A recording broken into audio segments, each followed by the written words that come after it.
자, 이번 강은 일제강점기에서 제4장 사회경제적 민족운동을 들어가게 될 겁니다. 지난 강의에 했던 것을 잠깐 정리하도록 하겠습니다. 지난 강의 이야기했던 게 20년대, 30년대, 40년대 우리나라 독립운동과 관계된 것을 이야기했습니다.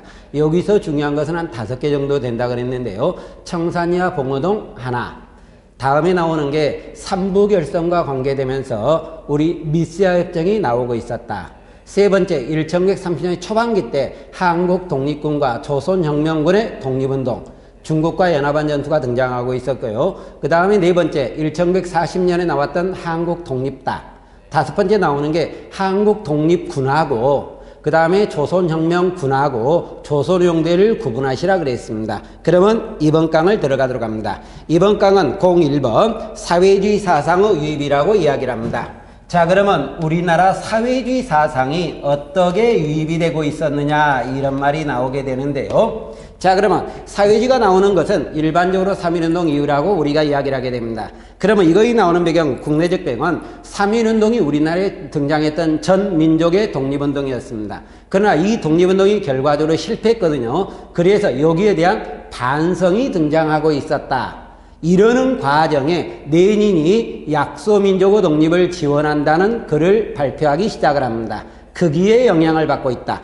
여러분 책 날개 쪽에 가다 보니까 레닌이 임시정부 대표에게 한 말이 있어요. 여기 말의 마지막에 가다 보니까 한국의 독립운동은 모든 힘을 다하여 원조하겠다, 도와주겠다는 거예요, 결론적으로. 그러다 보니까 우리나라의 사회주의 사상이 유입이 되겠다. 그러면 이 사회주의 사상이 레닌의 말에 영향을 받으면서 우리나라에 들어오게 되는데, 우리나라 사람이 이것을 믿게 되는 지역적으로 보면은 러시아 지역에서 이 사회주의 사상을 믿는 사람들이 등장하겠고, 또 일본에서도 등장하기 시작을 하게 됩니다.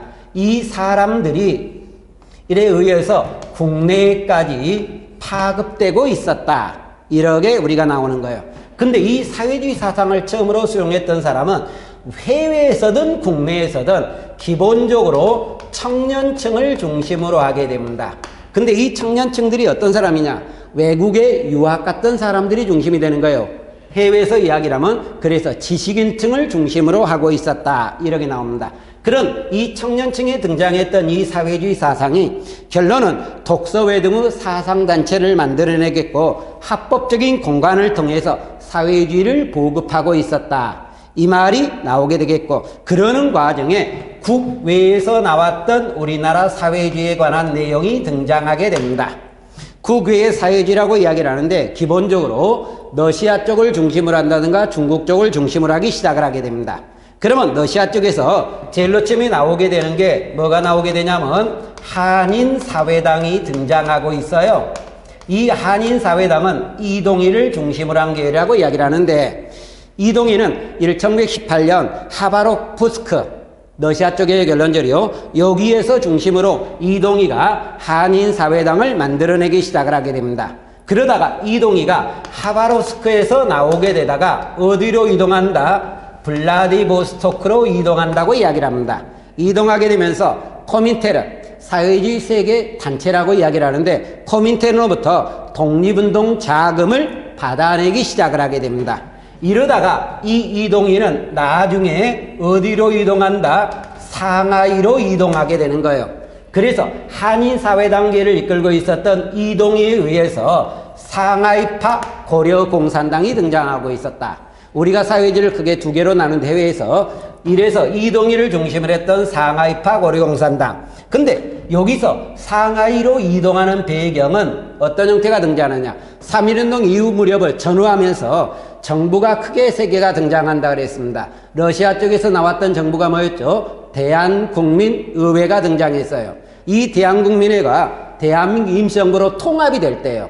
통합이 될 때 이동희가 내려가면서 대한국민의회는 해체된다 그랬습니다. 그때 이동희가 내려가면서 어디로 내려갔죠? 상하이로 내려갔잖아요, 결론적으로. 그래서 상하이파 고려공산당이 등장하고 있었다, 이렇게 나오는데, 이 상하이파 고려공산당은 나름대로 어느 정도 군대를 지원하기 시작을 합니다. 이 군대가 산림의용대라고 이야기를 하고 있었다.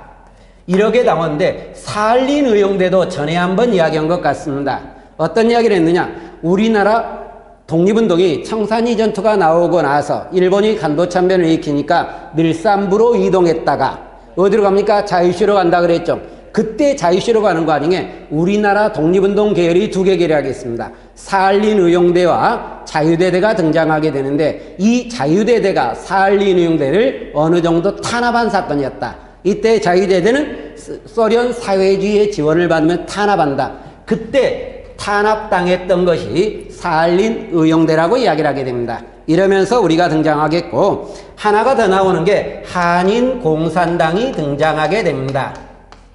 이 한인공산당이라고 이야기를 하게 되는데 이 사람을 우리가 뭐라고 하냐 이루쿠츠크파라고 이야기를 하게 됩니다. 그래서 사회주의 두 개 어떤 계열이 있다? 하나는 상하이파 고려공산당이 있는가 하면은 하나는 이루쿠츠크파가 등장하고 있었다. 근데 이 한인공산당이 이루쿠츠크파라고 이야기를 하는 거예요, 결론적으로. 그러면 한인공산당은 러시아에서 볼셰비크의 한인 지부를 중심으로 하고 있었다. 그래서 한인공산당은 볼셰비키를 중심으로 하는 거예요, 결론적으로. 한인 지부를 중심으로 하면서 등장했던 것이었다. 그런데 여기에 참여한 사람들이 어떤 사람이냐? 러시아의 귀한 동포들이라고 그랬어요. 잠깐 이것을 전에 배웠던 걸 이야기하면 러시아는 평경지방을 개발하기 위해서 우리나라 사람들의 이주를 장려한다 그랬습니다. 이 이주했던 사람한테 나름대로 국적을 바꾸라고 이야기하는 귀화를 요구하겠고 귀한 사람들한테는 좀 더 많은 토지를 준다든가 안 한 사람은 좀 더 적게 토지를 준다 그랬어요, 결론적으로. 근데 귀한 사람들을 규합을 하면서 만들었던 게 한인공산당이라고 이야기를 하고 있다. 이렇게 나오게 되는데 이 사람들은 전노 한인공산당을 조직하고 나서 이루쿠츠크파를 결성하고 있었다. 이렇게 나오면서 이 사람들에 의해서 나왔던 군대 개념이 되는 게 이게 뭐다? 자유대대라고 이야기를 하게 됩니다, 결론적으로.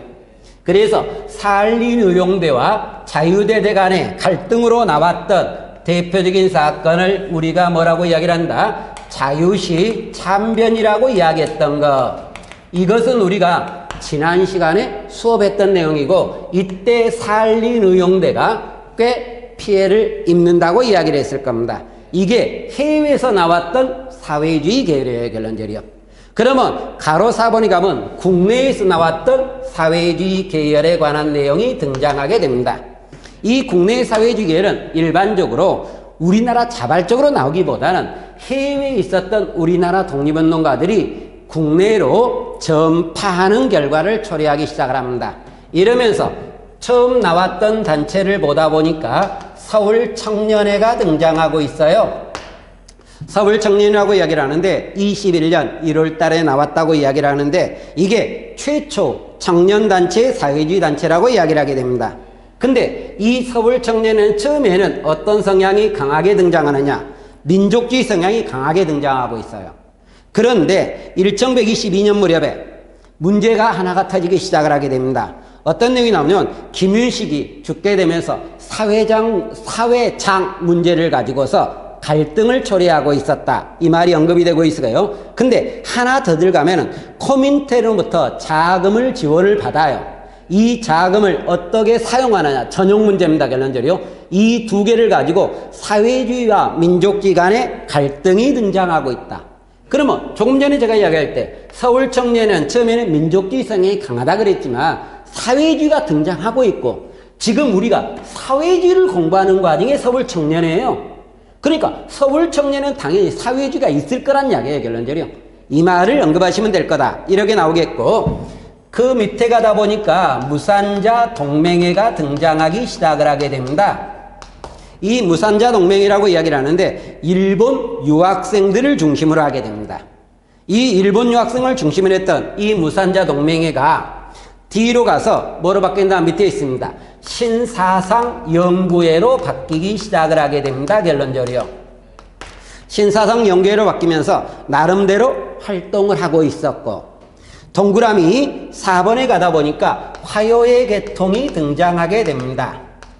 이 화요회라고 하는데 1124년이 나온 건데요. 이 화요회는 어디가 변화된 거냐? 신사상 연구회가 확대 개편한 거라고 이야기를 하게 됩니다. 결론적으로요. 개편되면서 나왔던 화요회라고 이야기를 하게 되는데 이 사람들의 화요회가 나오게 되는데 화요회는 꼬리부리라고 돼 있어요. 결론적으로요. 이 꼬리부리라고 나오는데 밑에 보면은 도움글이 등장하게 됩니다. 도움글이 가면 꼬리부리라, 오르구부리라고 나오게 돼 있어요. 그러면 꼬리부리라고 이야기를 하는데 자, 첫 번째를 보다 보니까 자, 코민텔은 민족부 국동총국 소속의 한국 문제를 전담하는 기관이라고 돼 있어요. 결론적으로요. 그러니까 한국 문제 전담 기관이 꼬르부료라고 이야기를 하고 있다. 근데 우리나라 한국 문제를 보다 보니까 지금 계열이 어떻게 나눠졌다? 자, 이쪽이 뭐라 그랬습니까? 상하이파 고려공산당. 밑에 쪽이 뭐라 그랬습니까? 이루츠크파라고 이야기를 했죠. 결론적으로요. 이 두 개의 계열이 무엇을 하고 있다? 갈등을 하고 있다는 이야기예요. 결론적으로요. 그래서 이 갈등을 나름대로 극복하려고 노력까지 했던 겁니다. 그러기 위해서 설치했던 기구지만 실질적으로 극복이 되느냐? 안 되는 거예요. 결론적으로요. 그러다 보니까 이 단체를 해체하고 밑에 있는 오르그부료를 만들어내고 있었다. 오르그부료라고 돼 있죠. 결론적으로요. 이것도 결과는 이 두 개의 갈등을 극복하려고 했던 겁니다. 근데 이것도 결과적으로는 극복이 못 돼버리는 거예요. 그래서 이것도 바로 깨져버린다. 이러한 내용이 밑에 도움글에 언급이 되어 있습니다. 그러면 화요회를 들어가 보도록 합시다. 결론적으로요. 이 화요회는 활동을 가보려 보니까 한국 문제 집으로서 꼬리부를 표현단체로 하고 있었고 강습회나 토론을 개최하면서 이론서적이나 잡지를 간행하고 있다가 나중에 이 화요회는 1925년 우리나라 사회주의 정당이라고 이야기를 하는 조선공산당을 만들어내는데 큰 기여가 되는 단체라고 이야기를 하고 있다. 이렇게 언급을 하기 시작을 하게 됩니다. 결론적으로요. 이러다 보니까 그러면 이 단체가 결과적으로 어느 단체를 만든다 그랬어요? 25년에 조선공산당을 만든다 그랬죠. 결론적으로요. 그러니까 그 뒤로 나오는 게 25년에 나왔던 조선공산당을 이야기합니다. 우리가 줄여서 이것을 뭐라고도 이야기를 하냐면 조공이라고도 이야기하는 경우는 있습니다. 조공이라고도 이야기하는 경우 있는데 어쨌든 조선공산당이 나오게 되는데 이 조선공산당은 4번 해체를 거쳐요. 그러면서 끝나버리는데 1차 조공 25년에 만들어졌다고 이야기를 합니다. 화요회라든가 북풍회가 나오는데 북풍회도 일본의 유학생 계열들이 만든 거예요. 결론적으로요. 근데 이 단체가 25년 신우주 사건을 계기로 깨집니다. 2차 조공이 만들어지게 됩니다. 근데 60만세 운동을 지원하다가 여기도 또 깨집니다. 그러다가 3차 조공이 등장하는 거예요. 결론적으로요. 이 3차 조공이 26년 11월에 등장하는데 12월인데 26년 11월에 정우회 선언이 나와요. 나중에 신간회가 결성되는 과정에서 이야기를 합니다만 정우회 선언이란 간단히 이야기하면 민족주의와 사회주의와 통합하자는 이야기예요. 그런 과정에 12월 달에 만들었던 조선공산당이라고 이야기를 합니다. 그러면 20년 12월인데 언제 깨졌다 그랬어요? 28년 2월에 깨졌다 그랬죠. 그러면 3차 조공이 활동하고 있는 상황에 뭐가 나오냐면 27년 신간회가 나와요. 신간회가 나오고 있다. 이렇게 나오겠고 4차 조공도 만들어졌지만 결과적으로 28년에 깨집니다. 이런 과정을 거치고 있었다. 그러면 우리나라 사회주의 사상의 영향이라고 이야기를 합니다. 자, 그러면 다시 칠판으로 가면서 잠깐 이야기를 하겠습니다. 뒤로 갑니다. 자, 그러면 우리나라 3.1운동이 이때 있었다고 이야기를 합시다. 그러면 3.1운동이 있으면서 우리나라 민족주의가 있었을 거예요. 민족주의야 예전에도 그대로 있었던 운동입니다. 그리고 사회주의는 일반적으로 3.1운동 이후에 나오는 운동 사상이라고 이야기를 해요. 그러나 이전에 있었던 것은 맞지만 일반 교재상에서는 3.1운동 이후라고 보신다. 그런데 이런 이야기를 했습니다. 민족주의는 목적이 어디에 있다고 그랬습니까? 우리 민족의 독립이라고 그랬어요. 사회주의 가장 큰 목표는 전 세계 사회주의라고 그랬어요. 그러다 보니까 이 두 개의 계열이 혼선을 하는 과정에 극복하기에서 나왔던 단체가 뭐다? 신간회라 그랬어요, 결론적으로요. 그런데 이 민족주의 쪽에서 중심을 띄었던 운동은 기본적으로 실력 양성 운동입니다. 우리가 실력 양성 운동은 을사적 이후 때 애국계 운동이 나온다 그랬고, 그 애국계 운동은 실력 양성이라고 이야기를 하면서 크게 말하면 두 개 분야에서 실력을 키워주자. 그때 나왔던 게 하나는 교육 분야라 그랬고 하나는 경제 분야의 실력 양성이라 그랬습니다. 그러면 이때 교육 분야에서 실력 양성, 나중에 다시 이야기를 하겠습니다만은 이게 가장 대표적인 운동이 밀립대학 설립운동입니다. 이 밀립대학 설립운동은 여러분이 꼭 보셔야 돼요. 그리고 20년대 말 30년대 초에 나왔던 운동이라고 이야기를 하는 게 우리가 문맹퇴치운동이 등장하게 됩니다. 뒤에 나올 운동이에요. 이 문맹퇴치운동이라고 이야기를 하는데 이 운동은 나중에 보면 두 가지로 나눠져요.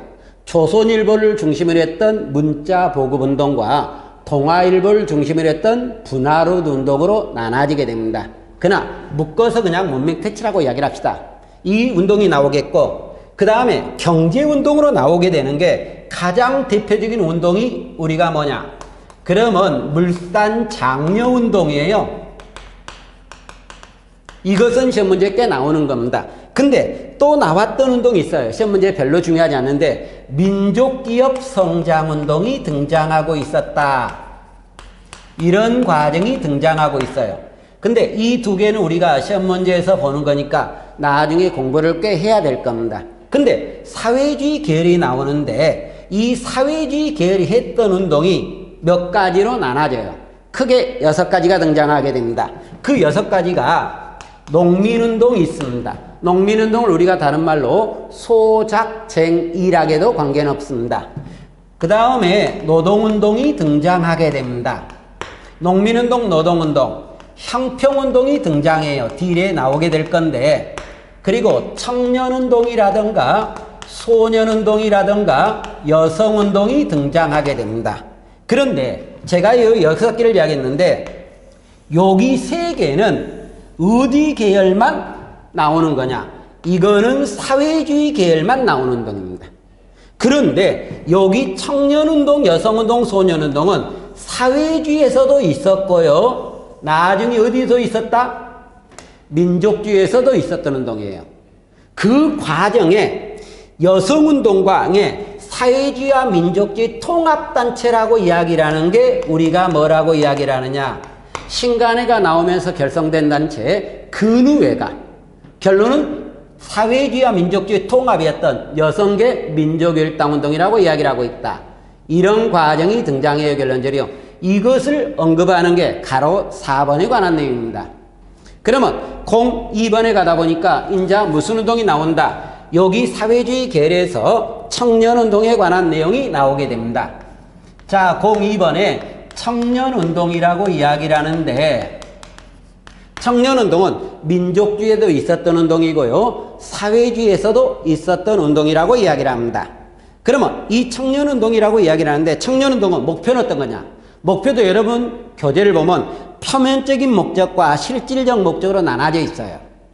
그런데 이 단체 표면적이라는 건 내세운 거고 근본적 목적이 뭐냐? 그러면 근본 목적은 뭐겠습니까? 실력 양성에서 독립하자는 거예요. 결론적으로. 그런데 표면적인 목적은 자, 청년의 품성을 도외한다든가 지식을 개발한다든가 단체 훈련한다든가 풍속 개량이라든가 미신 타파 계몽적인 성향도 꽤 가지고 있네요. 결론적으로. 이런 운동을 하고 있었다. 이러는 과정에 청년들의 단체로 나왔던 게 조선청년연합회가 등장하기 시작을 합니다. 자, 조선청년연합회라고 이야기를 하는데 자, 이 단체가 1120년 12월에 만들어진 단체입니다.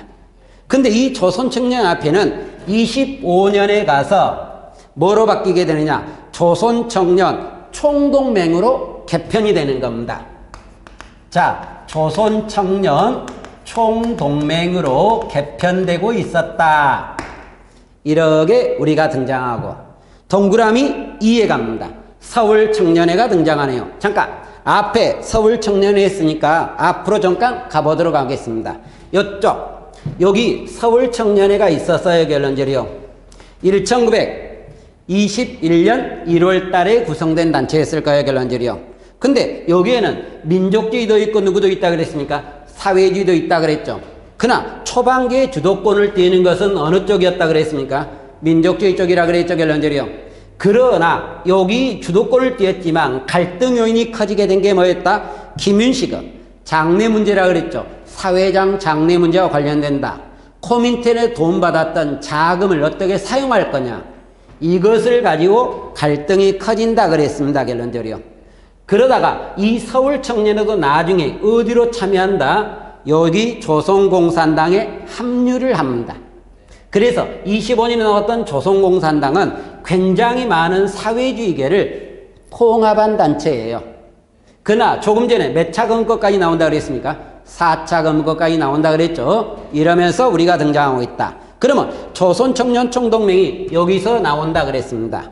근데 이 조선청년총동맹도 결과적으로는 민족주의와 사회주의가 지금 청년들이 무엇을 합니까? 갈등을 하고 있잖아요. 결론적으로요. 이 갈등을 극복하기 위해서 나온 단체가 이거예요. 결론적으로요. 그 극복하기 위해서 나왔지만 결론적으로 극복이 되느냐? 못 되고요. 사회주의 계열이 주도권을 점하기 시작을 합니다. 그러면서 학생들이 누구 운동을 지원한다? 농민운동과 노동운동을 지원했는가 보다. 그런데 간단히 청년단체 뭐가 있었다? 조선청년총동맹이 있었다. 이런 정도만 언급하시면 될 것 같네요. 결론적으로요. 이렇게 나오겠고 03번에 가다 보니까 소년운동이 등장하게 됩니다. 자, 소년운동이라고 이야기를 하는데 소년운동은 조금 참고는 하셔야 돼요. 소년이란 게 뭡니까? 결론은 어린이 운동이죠. 결론적으로요. 그러면 이것이 나오는 배경은 어떻게 되느냐? 우리나라는 지금 어린이에 대해서 인격적 대우를 해준다, 못 해준다? 대우를 해주지 않고 있다는 거예요. 어린이를 인격적으로 대우해주지 않고 있었다. 이렇게 나오겠고 어린이들이 지금 문맹자가 굉장히 많았다. 이렇게 등장합니다. 여러분 교재상음은 어린이들 80%가 학교에 다니지 못하고 있는 상황이었다. 이렇게 나와요. 그러면 학교 못 다니면 결론은 교육적 능력이 없는 거니까 글씨를 모른다는 이야기죠. 그래서 문맹자가 늘어나고 있었다. 이렇게 나옵니다. 이러는 과정에 이 소년운동은 위에 있었던 청년운동의 영향을 받아요. 이때 청년인데 어느 쪽이냐? 천도교 쪽입니다. 천도교 청년운동의 영향을 받으면서 소년운동이 등장해요. 그래서 그러면서 나오는데 천도교라는 것 잊어먹지 마시고요. 결론적으로요. 자, 그러면 이때 소년운동이 시작하고 있는 게 어디서 시작하냐? 1120년 진주소년회가 설치되면서 처음으로 시작을 하게 됩니다. 그러다가 서울에서도 만들어지게 돼 있죠. 결론적으로요. 서울에서 만들어지면서 이 소년운동은 좀 더 본격화되고 있었다. 그러는 과정에 이 소년운동에서 우리가 공부할 사람이 한 사람이 나오는데요. 그 분이 어떤 분이다? 방정환이라고 이야기를 합니다. 이 방정환 아저씨는 우리가 천도교를 만든 사람이 누구죠? 손병희잖아요. 결론적으로요. 손병이 사위되는 사람이에요. 그러다 보니 그리고 이 방정환 분이 결론은 어린이운동을 이끌었기 때문에 소년운동은 천도교와 밀접한 관련도 갖게 된다는 이야기입니다. 이러면서 오는데 이 방정환이라는 사람이 어떤 일을 하게 되느냐? 자, 어린이를 인격적으로 대우해 주라고 하면서 어린이날을 제정을 하기 시작을 합니다. 1922년이라고 이야기를 하는데 어린이날 제정한다든가 또는 어린이란 잡지를 간행하기 시작을 합니다.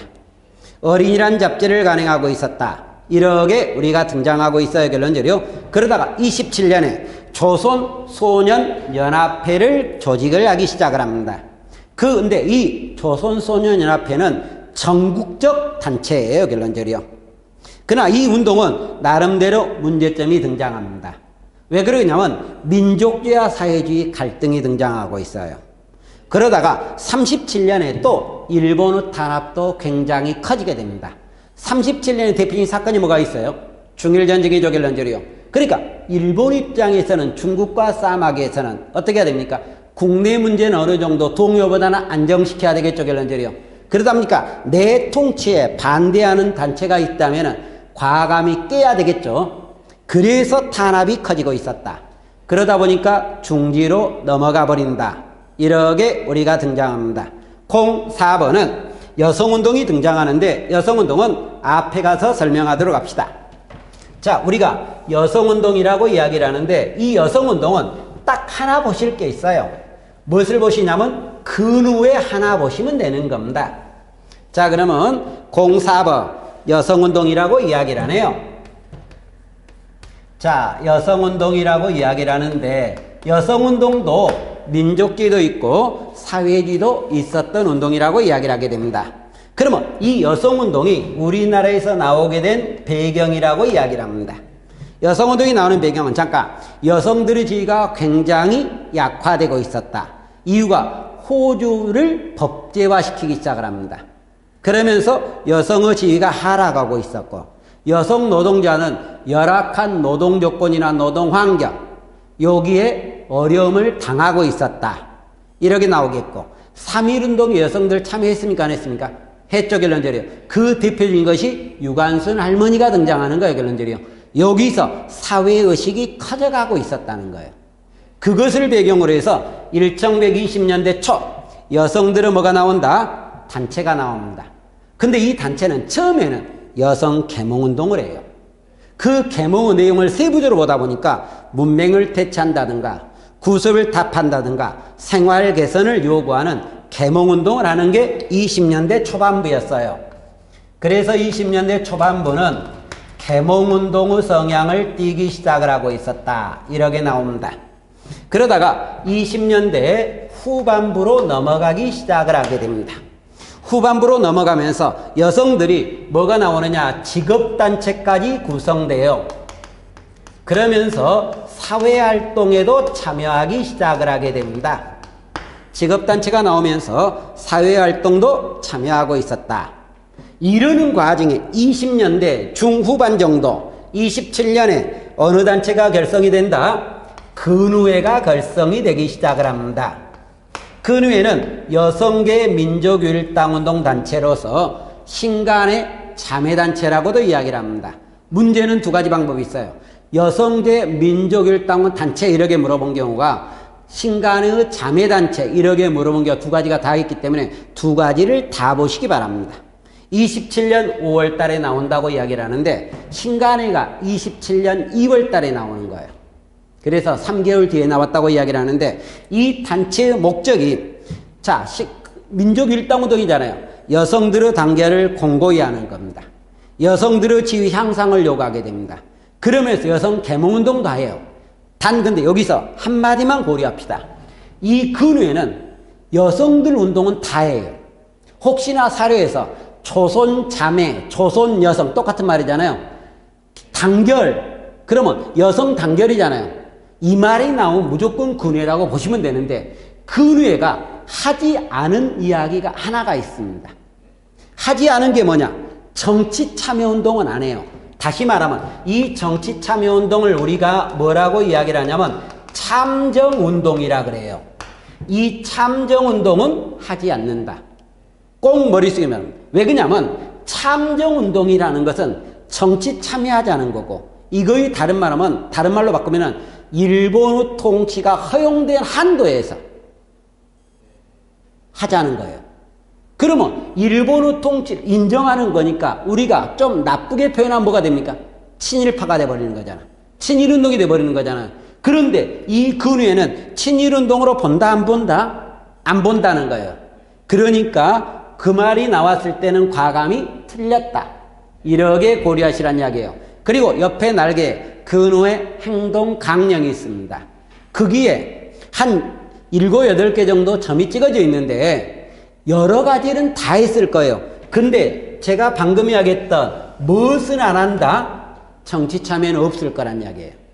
이러면서 언급하시면 되겠습니다. 그리고 이 근후에는 잡지를 하나 간행하는데 어느 잡지를 간행한다?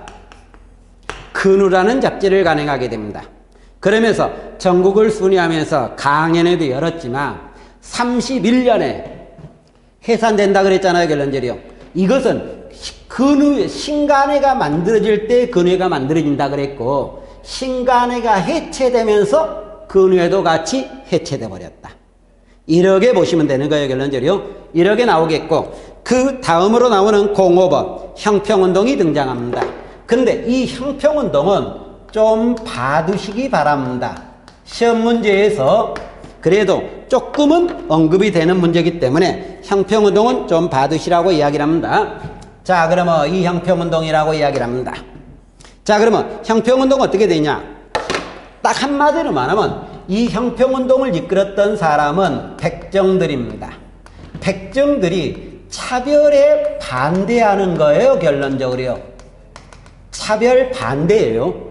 근데 여기서 어떤 차별이라고 이야기를 하느냐? 두 가지 중에 양자입니다. 하나는 법적인 차별이냐, 사회적 차별이냐, 이것을 봐야 돼요. 시험 문제에도 그것을 요구하는 경우가 등장하는데, 실질적으로 형평운동은 사회적 차별에 반대하는 거지 법적인 차별에 반대한 것은 아니란 이야기입니다. 왜 그런 형태가 나오느냐? 우리나라에서 법적으로 사민평등이 나온 게 언제다? 1895년 가보개혁, 94년이죠. 가보개혁으로 법적인 차별은 철폐됐어요. 그러지만 여전히 사회적 차별은 있다는 이야기예요, 결론적으로. 그에 대해 반대. 요즘 쉽게 말합시다.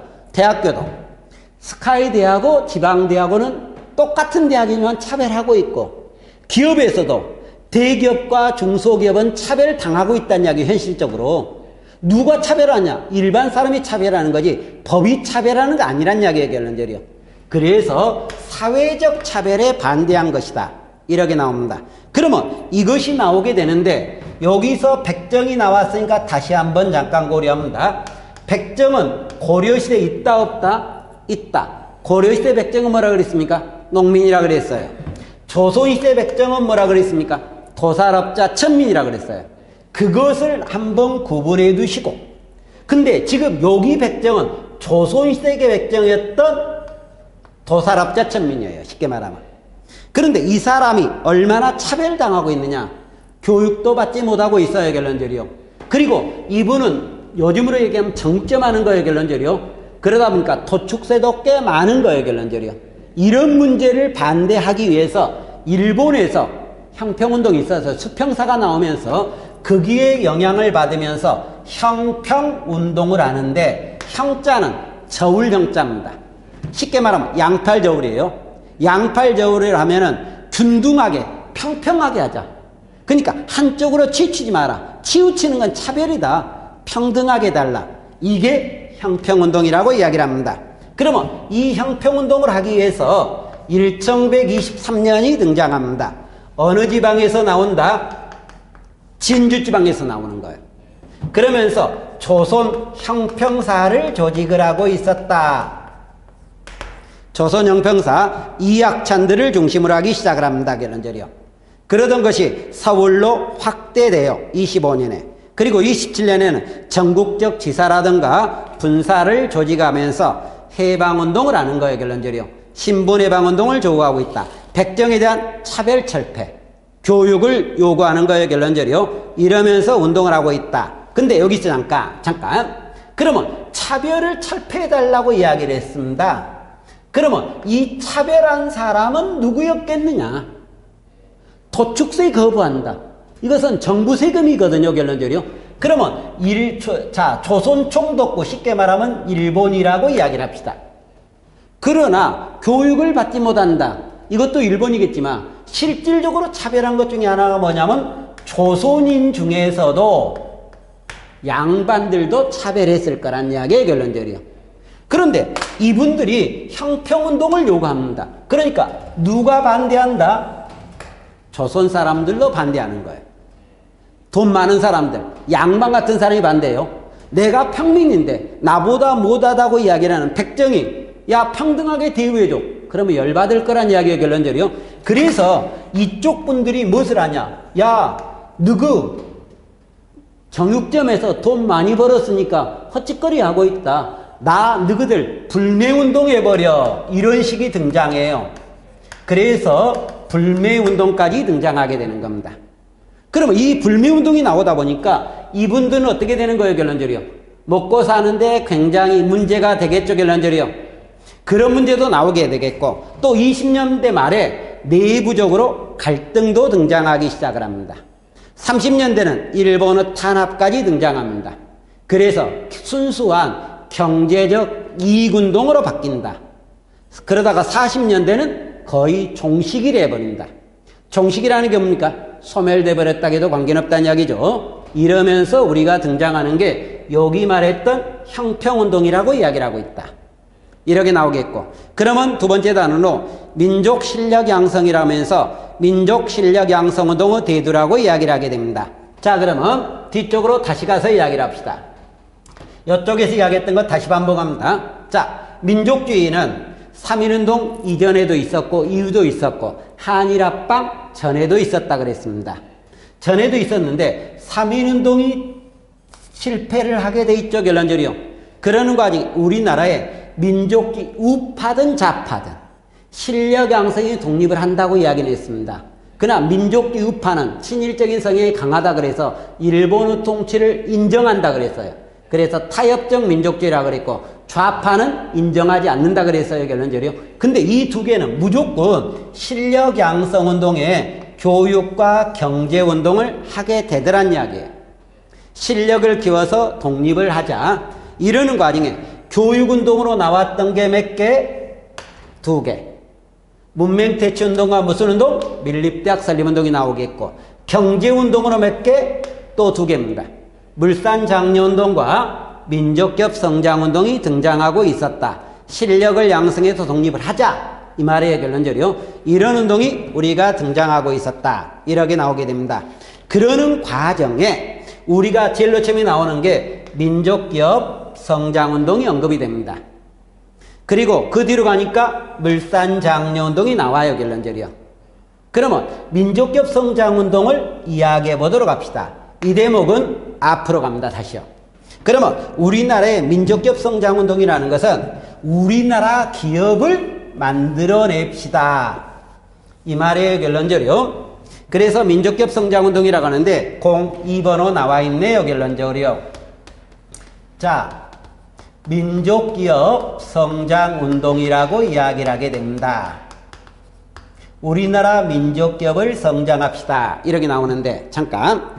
1910년대 우리나라 민족기업 나오기 쉽습니까? 어렵습니까? 어렵죠. 회사들이 뭐였다? 허가제였다는 거예요. 그러다 20년대 회사는 무슨 제로 바뀝니까? 신고제로 바뀌게 돼 있죠, 결론적으로. 그러면서 기업 성장이 가능하게 되는 거예요, 결론적으로. 그럼 이 기업 성장이 가능했기 때문에 인자 우리나라 회사가 나오기 시작을 하게 됩니다.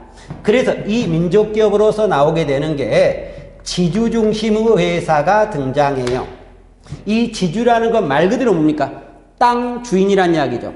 그래서 토지조사 사업이라든가 산미증상 계획을 통해서 쌀을 판매하면서 어느 정도 돈을 축적했던 사람입니다. 이 사람을 중심으로 하면서 나왔던 게 회사가 경성방직 주식회사가 등장해요. 대표적인 회사입니다. 부산의 백산상에도 등장하겠지만 이런 회사가 등장하고 있다. 그리고 또 나오게 되는 게 서민중심의 회사라고 이야기를 합니다. 이 서민중심의 회사로 평양 메리아스 공장, 평양 고무신 공장, 메리아스 고무신 공장들을 이야기하고 있다. 그런데 이 사람들이 만들었던 물품들은 한국인 기호에 맞고 내구성이 강하고 값싼 물건들을 기본으로 하고 있었다. 근데 이때 나왔던 게 양말이에요, 결론적으로. 근데 무시하고, 자, 그러면서 나오고 있다. 이 민족협 성장운동이 나왔지만 20년대는 그래도 탄압보다 약해요. 근데 30년대로 넘어갑니다. 일본이 대륙 침략을 하면서 한반도를 무슨 정책을 해요? 병참 기지화 정책을 하게 돼 있죠, 결론적으로. 그러면 우리나라는 대륙 침략의 전초기지 성향을 강하게 띠게 됩니다. 그러다 보니까 민족협 성장을 장려할 거냐 억제할 거냐? 당연히 억제하겠죠, 결론적으로. 그러면서 우리나라 기업들을 어디에 편입해버린다? 일본 기업에 편입해버려요. 그러다 보니까 우리나라가 광복할 무렵에 남아있었던 우리나라 회사라고 이야기하면, 좀 나쁘게 이야기하면 친일파 아닌 회사는 없을 거다. 이 말도 가능할 거란 이야기예요, 결론적으로. 그러면 여기까지 해놓고 이것을 기반으로 해서 우리나라 공장에서 무엇을 만드는 겁니까? 물건을 만들었죠, 결론적으로. 이 물건을 팔자는 운동을 우리가 뭐라고 한다? 자, 물산장려운동이라고 하는데, 물산장려운동은 다음 시간에 들어가는 방법을 취하도록 하겠습니다. 자, 그러면 이번 시간에 이야기했던 내용을 잠깐 정리하도록 합시다.